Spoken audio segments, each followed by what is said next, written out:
इलियास जी, सबसे पहले तो आपका बहुत बहुत धन्यवाद अपना समय देने के लिए है। जी। इस मतलब ताकि हमारे एससीआई भाइयों को थोड़ा सा हेल्प हो सके।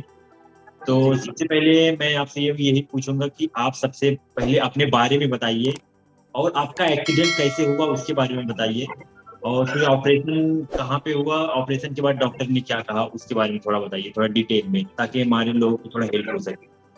Okay okay. तो इंजरी से पहले मैं स्टडी कर रहा था।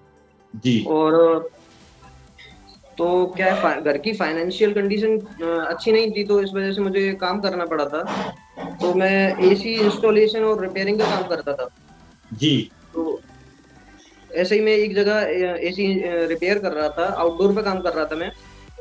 तो जिनके घर में एसी रिपेयर करने गया था ना, तो उनके घर में जो जैसे अपन छतों पे जाल वगैरह लगाते हैं लोहे का, जी। जी। जी। उनके घर में वो नहीं था, जाल नहीं था, और वो जगह जो थी वो खुली हुई थी। और उन्होंने उन्होंने उसे उसे प्लास्टिक बैग से कवर कर रखा था। तो जी। मेरे को पता नहीं था कि इसमें क्या है। मैं सोच रहा था कि बारिश वगैरह की वजह से ढक रखा है उन्होंने, बट ऐसा नहीं था, उसमें वो जाल वगैरह नहीं था। तो मैं आउटडोर पे काम कर रहा था, मैंने काम किया, सारा चीज कंप्लीट करके मैं जैसे ही थोड़ा पीछे हुआ, वो जो जाल जाल की जो जगह थी ना, वो आउटडोर से जस्ट पीछे ही थी। तो जैसे ही मैं थोड़ा सा पीछे हुआ, तो मैं उसमें से गिर गया नीचे। तो ओके। ऐसे मतलब कितने फ्लोर से गिरे? First floor. अच्छा, फर्स्ट फ्लोर से ही। जी, सीधा पीछे को ऐसे पीछे गिरा था, तो स्पाइन इंजरी और ब्रेन स्कल स्कल फ्रैक्चर हुआ था। ओके, तो आपका ये स्पाइन मतलब कौन सा लेवल है, मतलब कौन सा लेवल इंजर हुआ था? मेरा D12 L1। D12 L1, okay. तो उसके बाद फिर उसके बाद क्या हुआ? इसके बाद जो मेरे साथ थे, उन्होंने मेरे को खड़ा करने की कोशिश की थी उस वक्त, बट मैं खड़ा नहीं हो पाया था। तो उन्होंने मतलब वो लोग समझ गए थे कि कंडीशन क्रिटिकल ही है। तो वो मेरे को, जो लोकल डॉक्टर्स होते हैं, उन्होंने उससे मेरे को लोकल डॉक्टर से पेन किलर का इंजेक्शन वगैरह लगवाया था, और मेरे को डिस्ट्रिक्ट हॉस्पिटल लेके गए थे। But ji. डिस्ट्रिक्ट हॉस्पिटल में उन लोगों ने, डॉक्टर्स ने मेरी जो कंडीशन देखी थी ना, तो उन्होंने मेरे को एडमिट नहीं किया। तो उन्होंने मना कर दिया था कि कंडीशन क्रिटिकल है, आप इसको ग्वालियर लेके जाओ। हमारे मतलब पड़ोसी डिस्ट्रिक्ट है ग्वालियर। जी। तो वहां पे मेरे को लेके गए थे। तो वहां मेरे को एडमिट कर लिया था उन्होंने।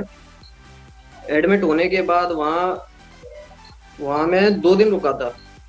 जी। बट वो जो डॉक्टर्स थे ना, ऑपरेशन करने के लिए तैयार थे, बट उन्होंने ये बोल दिया था कि ऑपरेशन हो जाएगा, ऑपरेशन सक्सेसफुल हो जाएगा, बट ये जिंदगी भर कभी भी चल नहीं पाएगा। तो जी। इस जी। वजह से फैमिली सेटिस्फाई नहीं हुई उन डॉक्टर से, तो उन्होंने वहाँ ऑपरेशन कराने से मना कर दिया। तो फिर मेरे को वहां से रेफर किया दिल्ली के लिए, Delhi Indian spinal injury centre में। जी। जी। तो वहाँ गए, तो डॉक्टर से मिले। तो उन्होंने मतलब यही बात कही थी कि रिकवर हो जाएगा, ऑपरेशन के बाद रिकवरी आती है, आपको एक्सरसाइज करनी पड़ेगी, और राइट। इसमें टाइम टाइम लग सकता है। अब ये आपके ऊपर डिपेंड है कि आप एक्सरसाइज कैसी करते हो। आप कम करोगे तो टाइम ज्यादा लगेगा। इलियास जी, मैं यहाँ पे एक मैं डॉक्टर को मैं थोड़ा सा एक्सपीरियंस मानूंगा, क्योंकि बहुत सारे जो हमारे एससीआई भाई हैं, डॉक्टर ऐसा डायरेक्ट बोलते नहीं है उनको। मतलब जो कंडीशन रहता है उस कंडीशन में उनको रूबरू नहीं कराते हैं कि आपकी जी। कंडीशन ये है कि आप ये करेंगे उपाय, तो मे भी आपको चांस है कि आपको रिजल्ट दिखाई दे। बहुत सारे एससीआई भाई कंप्लेन करते हैं कि मुझे डॉक्टर ने बताया ही नहीं कि आपका स्पाइनल इंजरी हुआ है, और क्या बोलते हैं, आपको एक्सरसाइज करने की जरूरत है, अगर आप एक्सरसाइज करेंगे तो आपको रिकवरी होगा, नहीं तो नहीं होगा। मेन क्या होता है कि नहीं इलियास जी, कि जो शहरों में ऑपरेशन करवाते हैं वो डॉक्टर तो एकदम फ्रैंकली बोल देते हैं कि आपका ये कंडीशन है, आप ये करवाओ। जो हमारे सीआई भाई हैं, जैसे जो गांव में रहते हैं, विलेज में रहते हैं, जो नॉर्मल मतलब जगह पे रहते हैं, तो उनका जो डॉक्टर रहते हैं ऑपरेशन तो कर देते हैं, लेकिन उनको उनके जो उनका कंडीशन रहता है उसे बताते नहीं है कि आपका ये बिल्कुल। कंडीशन है, आपको ये करना चाहिए। तो यहाँ जी। पे मैं आप डॉक्टर को बहुत धन्यवाद देना चाहूंगा कि आपको बताए कि आपको एक्सरसाइज करने की जरूरत है। फिर इसके बाद क्या हुआ? तो उसके बाद उस हॉस्पिटल में जो फिजियोथेरेपी सेंटर है ना, तो वो उसी में था। तो वहां से मेरे को डिस्चार्ज किया गया था। ऑपरेशन के जी। 7 दिन बाद मेरे को डिस्चार्ज कर दिया। हमने वहीं रूम लिया था दिल्ली में। और तो वहां आपका हमने, जब ये मेरा क्वेश्चन ये है कि आप जब जिस दिन आपका एक्सीडेंट हुआ था, राइट, फिर ऑपरेशन और उसके बीच में गैप कितना था, मतलब कितने दिन के बाद, एक्सीडेंट में कितने दिन के बाद हुआ? जी, मेरी इंजरी हुई थी 7 जुलाई 2021 को, और मेरा ऑपरेशन हुआ था 10 जुलाई 2021 को। 3 दिन का गैप था। 3 महीना? 3 दिन, 3 दिन, 3 दिन। सॉरी 3 दिन, 3 दिन का गैप था, राइट राइट। फिर इसके बाद डॉक्टर डिस्चार्ज दे दिया मतलब 7 दिन में? जी, 7 दिन बाद डिस्चार्ज दे दिया था उन्होंने। तो फिर हम रूम लेके वहाँ दिल्ली में रहे थे। तो फिर मतलब ये था कि बॉडी में बहुत कमजोरी आ गई थी। तो मन नहीं कर रहा था एक्सरसाइज करने का, तो कुछ दिन रेस्ट किया था, कम से कम 10-12 दिन रेस्ट किया था। उसके बाद फिर मैंने फिजियोथेरेपी ज्वाइन की थी। तो फिजियोथेरेपी ज्वाइन की, मेरे को ये लग रहा था कि मैं यहाँ 1-2 महीने एक्सरसाइज करूंगा और मैं सही हो जाऊंगा और अपने घर चल के जाऊंगा मैं। बट ऐसा नहीं हुआ। मैंने वहाँ 2 महीने फिजियोथेरेपी की थी। तो इतना हुआ था कि सिर्फ मैं बैठ पा रहा था बस। जी। और वो भी मुश्किल से एक बार में आधा घंटा बैठता था। फिर मेरे बैक में पेन होता था, तो मैं ज्यादा देर नहीं बैठ पाता था। तो ऐसे ही हुआ। और 2 महीने लगातार फिजियोथेरेपी करने के बाद फिर हम लोग घर आए थे। और इसमें एक चीज मैं कहना चाहूंगा कि इस चीज में अ, कई लोग मतलब ऐसे होते हैं कि आपको फाइनेंशियली हेल्प कर सकते हैं, पैसों की हेल्प कर सकते हैं। जैसे कि इतनी कंडीशन अच्छी नहीं थी हमारी, तो पैसों से हेल्प की लोगों ने। बट ये है कि जो लोग अपना खुद से वक्त देते हैं ना, वो चीज इंपॉर्टेंट होती है। तो मेरे मौसा जी और मेरे मौसी जी ने मेरे साथ 2 महीने दिल्ली में बिताए थे, क्योंकि उन्होंने ही मेरा मतलब मेरी देखभाल उन्होंने ही की थी वहां पे दिल्ली में। क्योंकि ये तो मेरे बहुत अच्छा बात है, क्योंकि फैमिली सपोर्ट बहुत ज्यादा जरूरी रहता है। बिल्कुल बिल्कुल। क्योंकि मेरे जो फादर हैं वो भी बीमार रहते हैं। उन्हीं की वजह से मैंने ये सोचा था कि मैं कुछ काम करूं, क्योंकि फाइनेंशियल कंडीशन अच्छी नहीं थी। वो नहीं कर पा रहे थे इतना अच्छे से। इस वजह से मैंने ट्राई किया था, तो बट ये इंजरी हो गई। तो उसके बाद एक्सरसाइज की वहां पे 2 महीने। फिर हम लोग घर आ गए। वहां ज्यादा रिजल्ट नहीं मिला था, सिर्फ बैठने लगा था। और ये था, बेड से व्हीलचेयर पे शिफ्ट हो जाता था, बस इतना ही हुआ था। उसके ओके। बाद घर आए। जी। फिर घर आने के बाद फिर आपने तुरंत फिजियोथेरेपी किया था कि फैमिली एक्सरसाइज करवाती थी? फिजियोथेरेपी नहीं की थी, घर पे ही एक्सरसाइज की थी। फैमिली मेंबर्स कराते थे, तो उसी से धीरे धीरे पावर इंप्रूव होने लगी। तो ऐसे ही धीरे धीरे आने लगी थी। ओके, तो आपका मतलब प्रॉब्लम क्या क्या, मतलब बाउल ब्लैडर का प्रॉब्लम था कि फुट ड्रॉप का प्रॉब्लम था कि नी लॉकिंग अनलॉकिंग का प्रॉब्लम था? मतलब मेन प्रॉब्लम क्या था आपका? देखिए यह फिर सभी थी प्रॉब्लम। बिल्कुल। तो ये सारी प्रॉब्लम्स थी। बट ये है कि बॉल और ब्लैडर का जो कंट्रोल था ना, वो मेरे को 2 महीने में ये था कि ब्लैडर कंट्रोल आने लगा था। 2 महीने बाद, इंजरी के 2 महीने जी बाद ब्लैडर कंट्रोल आने लगा था, क्योंकि 2 महीने तक यूरोबैग यूज किया था मैंने। तो उसके बाद ये था कि डॉक्टर्स ने सीआईसी रिकमेंड की थी कि आप सीआईसी करें। तो सीआईसी करता था मैं, जैसे कि हर 4 घंटे में सीआईसी करनी है अपने को। तो दिन में 4 से 5 बार सीआईसी हो रही है। ओके, तो जी। मैंने ये ट्राई किया था कि एक बार मैं दिन में खुद से ट्राई करने की कोशिश करूं। तो ऐसे ही मैं ट्राई करता रहा। तो ये था कि 3 या 3.5 महीने में मेरी सीआईसी भी मतलब वो सीआईसी भी निकल नहीं गई? करता था वो भी। उस चीज से भी मेरे को छुटकारा मिल गया था। जी। और धीरे धीरे ऐसे ही पावर्स आती गई, तो होता गया। बहुत बढ़िया, बहुत बढ़िया। तो फिर इसके बाद आपका जो रिकवरी था वो धीरे धीरे आना स्टार्ट हो गया, जैसे जी चलना, मतलब सॉरी चलना नहीं, उठना, उठ के बैठना, फिर इसके बाद जी। खड़े होना, फिर इसके बाद वॉकर से चलना। तो ये सब धीरे धीरे आपको कितने महीने में आना स्टार्ट हुआ, मतलब आप फर्स्ट टाइम कब खड़े हुए थे, वॉकर से कब चल रहे थे? जैसे कि खड़े तो मेरे को वहीं कराया था, फिजियोथेरेपी में, फिजियोथेरेपी सेंटर में ही। क्योंकि बट वो सारे गेटर्स वगैरह नी लोग नहीं होते थे। और ओके, तो वो सब, वो कैफ, वो नी ब्रेस, वो सब लगा जी जी, के केएफ नी खड़े ब्रेस थे? वगैरह लगा के वहीं खड़ा करते थे। और वो तो वो ओ फ्रेम होता है उनका, उस पे खड़ा करते थे। तो वहां से धीरे धीरे फिर जब मैं घर आया था ना, तो फिर मैंने खुद से ट्राई किया था, क्योंकि वो सारी चीजें मैंने ले ली थी। तो घर पे वॉकर से खड़े होने की प्रैक्टिस की थी मैंने। आधा आधा घंटा खड़ा रहता था, तो धीरे धीरे वो चीज हुई। फिर मैंने 6 महीने के बाद फिर मैंने चलना ट्राई किया था। ओके। तो यहाँ पे मेन है कि जैसे कि जब फर्स्ट टाइम डॉक्टर ने बोला कि आप नहीं चल पाओगे, तो आपने अपने माइंड को मतलब कैसा मतलब रिएक्ट करवाया कि डॉक्टर की बात मान लूं, या फिर आपके अंदर एक वो उत्साह था, जोश था कि नहीं मैं चलूंगा, मैं 100% चलूंगा? मतलब क्या रिएक्शन था आपका? नहीं, जब जैसे कि उन लोगों ने बताया था कि ये जिंदगी भर कभी भी चल नहीं पाएगा, तो उस टाइम तो मतलब बड़ा ही बुरा लगा था कि ये कैसे बोल रहे हैं। बट जैसे हम दिल्ली गए थे ना, तो वो डॉक्टर्स जो थे ना, वो मतलब आपको ये बता रहे थे, मतलब उन लोगों का बिहेवियर ही अलग था। उन लोगों ने मतलब ये अज्यूम ही नहीं कराया था कि मतलब आप चल नहीं पाओगे या आपको इतनी मेहनत करनी पड़ेगी। उन्होंने बस यही बताया था कि आप एक्सरसाइज करो और फ्रीली माइंडेड करो, ऐसा कोई अपने माइंड पे स्ट्रेस मत लो, आप आराम से एक्सरसाइज करो, आप जल्द से जल्द रिकवर हो जाओगे। और मेरे को बताया था कि आप 3 साल के अंदर रिकवर हो जाओगे अगर लगातार एक्सरसाइज करते रहे तो। उस एग्जैक्टली वक्त में एग्जैक्टली सेम सेम ऐसे ही मेरे डॉक्टर ने भी बोला था, एकदम फ्रैंक होके, मतलब कुछ भी ऐसा छुपाया नहीं, कुछ भी ऐसा चीजें नहीं बताया कि जो आपको मतलब क्या बोलते हैं डिसगाइड करे। तो फिर उसके बाद जब डॉक्टर ने मुझे फर्स्ट टाइम भी ऐसा बोला था कि आप कभी नहीं चल पाओगे, मेरी फैमिली शॉक में हो गई। फिर उन्होंने बताया, समझाया बैठा के, देखिए ऐसा नहीं है कि नहीं चल पाएंगे, इनके ऊपर डिपेंड करता है कि क्या होता है कि लोग मान लेते हैं। जैसे बहुत सारे एससीआई से मैं बात करता हूँ ना, बोलते हैं कि डॉक्टर ने तो बोल दिया है, अभी मैं क्या करूँ। तो डॉक्टर ने वो बोल दिया तो वो अपना सेफ साइड तो लेते ही है। पहली बात तो ऐसा नहीं है कि जो बोल देते हैं वही होने वाला है। बोलते हैं, तुम्हारे ऊपर डिपेंड करते हैं कि तुम्हारा थिंकिंग कैसा है, तुम्हारा बिहेवियर कैसा है, तुम कैसा एक्शन को लेते हो, उसके ऊपर डिपेंड करता है।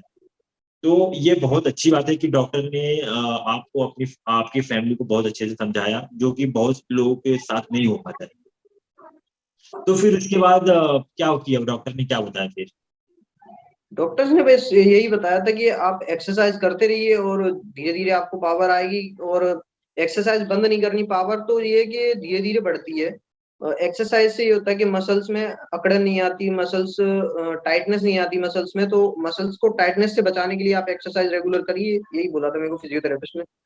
जी, बहुत बहुत बहुत बढ़िया। और क्या करने, मतलब दिन में कितने घंटे एक्सरसाइज करने के लिए बोला था, और खाने होने के लिए क्या बोला था, कुछ ऐसा बोला था उन्होंने? नहीं, खाने वाने के लिए ऐसा कुछ नहीं बताया था, बट ये था कि जैसे कि मैं वहाँ फिजियोथेरेपी सेंटर में एक्सरसाइज करता था ना, तो सिर्फ मेरे को वो 40 मिनट 45 मिनट ऐसे एक्सरसाइज कराते थे 2 बार में। ठीक ओके। है, तो वही 1.5 घंटा या 2 घंटा मान के चलिए, यही एक्सरसाइज होती थी। तो वही चीज मैंने घर आके फॉलो की थी कि मैं सिर्फ 1 घंटे 1.5 घंटे यही एक्सरसाइज करता था सिर्फ। जी। बट ये है कि 1 घंटे 1.5 घंटे से मेरे को रिकवरी आ रही थी, ये मेरे को दिख रहा था कि मेरे को रिकवरी आ रही है। फिर मैंने धीरे धीरे बढ़ाना शुरू किया, और जब यूट्यूब पे सर्च किया था, देखा था वीडियोस वगैरह, तो पता पड़ा कि एक्सरसाइज और ज्यादा करनी पड़ेंगी, 1.5 घंटे या 2 घंटे करने से और कुछ होगा नहीं। तो मैंने टाइम बढ़ाया, जैसे जैसे मतलब जितना हो सका था मैं से उतना बढ़ाया, मतलब जैसे कि मतलब आपके क्षमता के अनुसार जितना हो पाता था दिन भर में, उस हिसाब जी से बढ़ाते थे। जैसे कि एक महीने के बाद आपका रिकवरी ज्यादा हो गया, आप और ज्यादा कर रहे हैं, तो और टाइम बढ़ाते थे। ये बहुत ही अच्छी बात है कि अपने क्षमता, बहुत लोग क्या कहते हैं, जैसे अगर उनको 1 घंटा एक्सरसाइज करना है, 2 घंटा एक्सरसाइज करना है, तो जबरदस्ती 3 4 घंटे एक्सरसाइज करते हैं। इसमें बॉडी का मसल लॉस भी होता है, और कहीं कुछ अगर उल्टा सीधा हो गया तो बाद में जो एक्सरसाइज कर 1 घंटा कर पाते, तो वो बिल्कुल नहीं कर पाते। तो ये सब चीजें रहती हैं, जो इसकी यही रीजन है कि मैं आपसे बात कर रहा हूँ, ताकि लोगों को क्लियर हो पाए कि क्या करना चाहिए, क्या नहीं करना चाहिए। क्योंकि बाकी जो हमारे सीआई भाई हैं, उनको मतलब ये सही गाइडेंस नहीं मिल पाता है, जो हमें और आपको बाकी लोगों को मिल पाता है।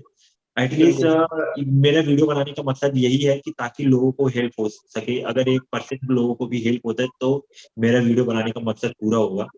फिर उसके बाद अभी 16 मंथ हो गए हैं आपको, राइट? बिल्कुल। अभी आप क्या सोचते हैं अपने माइंड में कि पहले मैं कैसा था और अभी कैसा हूँ? अगर कंपेयर किया जाए तो कितना डिफरेंस है?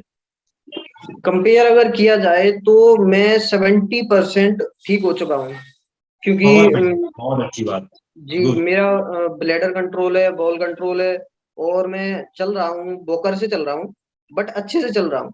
ऐसे कोई प्रॉब्लम नहीं आती मेरे को। और ऐसा नहीं होता कि जैसे कि मैं 10 घंटे दिन में एक्सरसाइज कर रहा हूँ, तो ऐसा हो कि मेरे को थकावट हो रही हो या मेरे को कहीं पेन हो रहा हो, कोई पेन नहीं है बॉडी में कहीं भी, और कोई थकावट नहीं है। तो यही है कि रिकवरी हो ही रही है। और मानते हैं कि पेन वगैरह होता है, तो रिकवरी में नहीं उसको ऐड किया जाता कि पेन हो रहा है और पेन किलर्स वगैरह लोगों को लेने पड़ रहे हैं। तो यही है कि पेन वगैरह तो बॉडी में कहीं नहीं है, रिकवरी हो ही रही है। नहीं, नहीं, नहीं, एक जैसे एक पेन होता है ना, कि जैसे बहुत लोग कंप्लेन करते हैं, तो करंट जैसा फील होता है, चुभन जैसा लगता है, और ऐंठन होता है, मतलब ये सब फील आपको होता है, ये सब पेन होता है आपको? जलन, नहीं नहीं, चुभन, ऐसा जलन ऐसा कोई जैसा? फील नहीं नहीं, ऐसा कोई फील मेरे को नहीं हुआ। बट ये है कि मेरे जो एंगल्स है ना, उनमें पावर अभी नहीं है, बिल्कुल भी नहीं है, फुट ड्रॉप है एकदम। तो ये है कि जब मैं चलता हूँ ना, तो मेरे को हल्का सा मतलब कुछ तरंग सी फील होती है, मतलब ऐसे लगता है कि हाँ मेरे पैर एंकल्स में कुछ हो रहा हो रहा है। है। राइट, जी। राइट। वो तो आप एक्सरसाइज करते रहेंगे तो धीरे धीरे आपका इम्प्रूव हो जाएगा। यहाँ तक आप पहुंचे हैं तो आगे भी कर लेंगे। इतना एक्सरसाइज, इतना मेहनत कर रहे हैं तो जो डॉक्टर ने बोला था 3 साल तो लगेगा ही मिनिमम।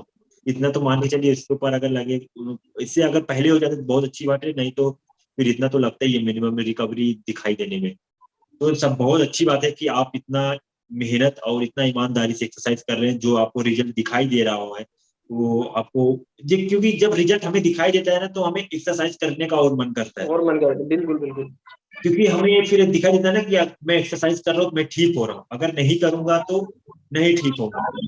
तो बहुत लोग यही सोचते हैं कि अरे, 1 साल पहले बात, 1 1.5 साल तो एक्सीडेंट के बाद तुरंत एक्सरसाइज करना स्टार्ट नहीं करते। किसी का वीडियो देखेंगे, लोग उनको बताएंगे कि आप ये कीजिए तो आप, जो हमारा गोल्डन पीरियड टाइम रहता है कि एक्सीडेंट के 1.5 साल, 2 साल, 3 साल के इस गैप में हमें सबसे ज्यादा बिल्कुल एक्सरसाइज करना होता है।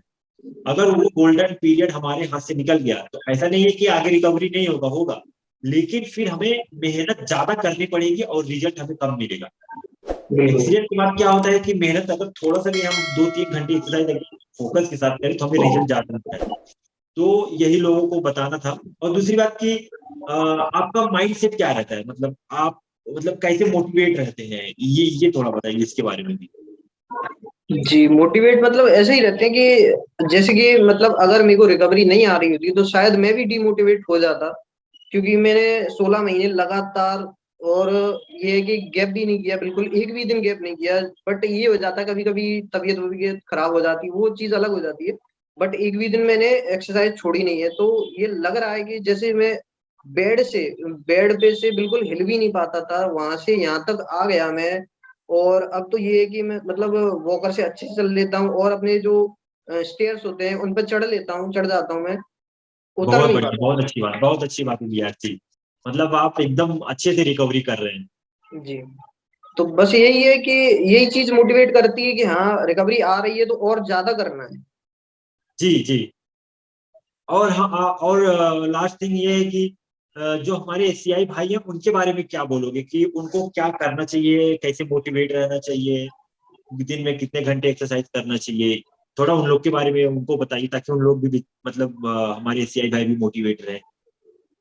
तो मैं एससीआई पेशेंट्स के लिए बस यही चीज कहना चाहूंगा कि आप एक्सरसाइज ज्यादा से ज्यादा कीजिए, और मतलब अदर चीजों पे ध्यान ना दीजिए। जैसे कि मैंने ग्रुप्स वगैरह में जुड़ा हुआ हूँ, तो वहाँ जी, कई जी। सारे लोग मैसेजेस करते हैं, जो जिनके नई नई इंजरी हुई होती है, 2 महीने या 4 महीने हुए हैं, तो वो लोग ग्रुप्स में ऐड होते हैं। तो वो लोग पूछते हैं कि मेरे को ये लेवल है, ये इंजरी है, तो मेरे को रिकवरी आ जाएगी या नहीं आएगी। उन लोगों को नहीं पता होता इतनी सारी चीजें। तो जो सीनियर पेशेंट्स वही होते हैं वही जिनके, है, जैसे कि हमने स्टार्टिंग में बात किया कि वो डॉक्टर का काम, मतलब काम होता है कि उसको मतलब रियलाइज करवाए कि आपके साथ ये हुआ है और आपको ये करना है। तो बहुत सारे डॉक्टर ये नहीं बताते, ऑपरेशन करके छोड़ देते हैं, तो वो लोग बिल्कुल बेचारे लोग कंफ्यूज में रहते हैं, कंफ्यूजन में। फिर वो आके ग्रुप में पूछते हैं वो। उन लोगों को मतलब कुछ पता नहीं रहता। तो जो सीनियर पेशेंट्स होते हैं ना, जो कम से कम उन्हें हो गई 5 साल या 8 साल, बट ये है कि उनको इंजरी ज्यादा थी तो उन्हें अच्छे से रिकवरी नहीं आ पाई, या उन्होंने एक्सरसाइज नहीं की होगी। बट राइट, वो राइट। उनको, जी, वो उनको डिमोटिवेट करते हैं। जैसे कि मतलब बताते हैं कि अगर कोई चल गया, जैसे कि आप चल गए या निखिल आनंद सर हैं, तो आप उन लोगों की वीडियो ऐसे, आप लोगों की वीडियो दिखाते हैं, तो वो लोग बोलते हैं कि नहीं इनको तो इनकम्प्लीट इंजरी होगी, ये होगा वो होगा, कंप्लीट इंजरी वाले तो चल ही नहीं सकते। वो उनको डिमोटिवेट कर देते हैं। तो ऐसा मैं यही कहना चाहूंगा कि इनकम्प्लीट और कंप्लीट इंजरी जैसे कोई चीज नहीं होती। आपकी मेहनत के ऊपर डिपेंड होता है, आप जितनी मेहनत करोगे उतना ही आपको परिणाम मिलेगा। और Exactly. उन लोगों से मैं यही कहना चाहूंगा कि निगेटिविटी ना फैलाएं, क्योंकि अगर आपको रिकवरी नहीं आई है तो वो आपकी गलती हो सकती है, या फिर आपको इंजरी ज्यादा हो सकती है। तो शायद आपकी इंजरी रिकवरी रुक गई हो, तो उससे आगे ना बढ़ रही हो, या फिर आपने एक्सरसाइज बंद कर दी हो। कई सारे रीजंस होते हैं। बट मैं मैं एक्सरसाइज, हाँ, बताइए। बट मैं लोगों से यही कहूंगा कि अगर आपको रिकवरी भी नहीं नहीं आ रही ना, फिर भी आप एक्सरसाइज करें। क्योंकि एक्सरसाइज करने से ये होता है कि अगर आप एक्सरसाइज नहीं करते ना, तो आपके मसल्स में टाइटनेस वगैरह आने लगती है। तो उससे लोग अलग परेशान रहते हैं, उसकी दवाएं लेने जाते हैं डॉक्टर्स के पास। तो आप एक्सरसाइज करोगे, स्ट्रेचिंग वगैरह करोगे, तो वो टाइटनेस वगैरह तो अपने आप चली जाएगी। तो इस वजह से आप एक्सरसाइज जरूर करें, बस यही कहना चाहूंगा। और इसीलिए मैंने भी अपना चैनल बनाया था, तो उस पे मैंने वीडियोस डाली थी, जो मेरे को पता था वो चीज मैं उस पे शेयर करता हूँ। तो बस यही कहना चाहूंगा कि जिन लोगों को नहीं पता होता वो लोग देखें वीडियोस। तो ज्यादातर लोग यही करते हैं कि यूट्यूब पे सर्च करते हैं। मैंने भी एग्जैक्टली। किया था। क्योंकि मेरे को इतनी ज्यादा नॉलेज नहीं थी उस वक्त, और रिकवरी भी इतने अच्छे से नहीं आई थी। तो यूट्यूब पे सर्च किया, देखा, उस चीज को फॉलो किया, तो आप यहाँ तक पहुंचे और आगे भी होंगे। जी एकदम एग्जैक्टली, जैसे कि आपने बोला कि जो लोग निगेटिविटी फैलाते हैं, वो निगेटिविटी नहीं फैलाते। मेरा कहना है ये है कि उन लोग मतलब डिमोटिवेट हो जाते हैं, वो हिरा जाते हैं, उनके उनका मन मन कमजोर हो जाता है।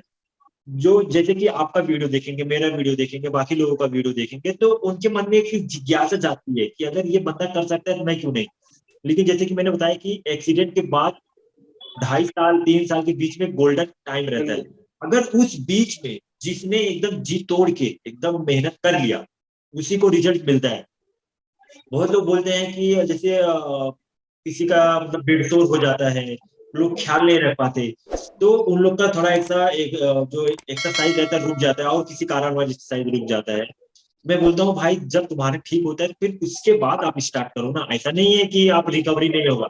जब भी आपको समय मिले, जब भी आपको मतलब टाइम मिले, तभी आप मतलब अपने एक रूटीन बनाओ कि मुझे इसके बीच में मुझे exercise करना है, चाहे दुनिया इधर से उधर हो जाए, लेकिन मुझे करना है एक्सरसाइज, जब करना है। अगर आपको ठीक, बहुत लोग बोलते हैं मुझे नींद आता है, बहुत लोग बोलते हैं मेरी फैमिली सपोर्ट नहीं करती, बहुत लोग बोलते हैं, मतलब सब लोग ऐसा एक्सक्यूज देते हैं। हालांकि लोग, ऐसा नहीं है कि लोगों का प्रॉब्लम नहीं है, लोगों की प्रॉब्लम है। जब कोई बंदा हाथ पाँव नहीं हिला पा रहा है, अगर फैमिली सपोर्ट नहीं करेगा, तो बंदा एक्सरसाइज कैसे करेगा। वो तो बिल्कुल। बात है, मैं मानता हूँ। लेकिन फिर भी जो लोग कर पाते हैं, जो लोग कंप्लेन करते हैं, एटलीस्ट वो लोग ट्राई करें कि मुझे करना है एक्सरसाइज। वो लोग कंप्लेन ना करें, क्योंकि कंप्लेन करने से कुछ फायदा है नहीं। मुझे, मेरे से कंप्लेन करेंगे या आपसे कंप्लेन करेंगे या डॉक्टर से कंप्लेन, जो करना है खुद करना है। क्योंकि ये एक ऐसा मतलब सिचुएशन है जिसमें आप अपनी खुद की मदद करेंगे तभी आप मतलब ठीक होंगे, अदरवाइज आपकी कोई और मदद करेगा आप बिल्कुल नहीं ठीक होंगे। तो बिल्कुल। यही है कि अपना माइंड सेट हमेशा पॉजिटिव रखें।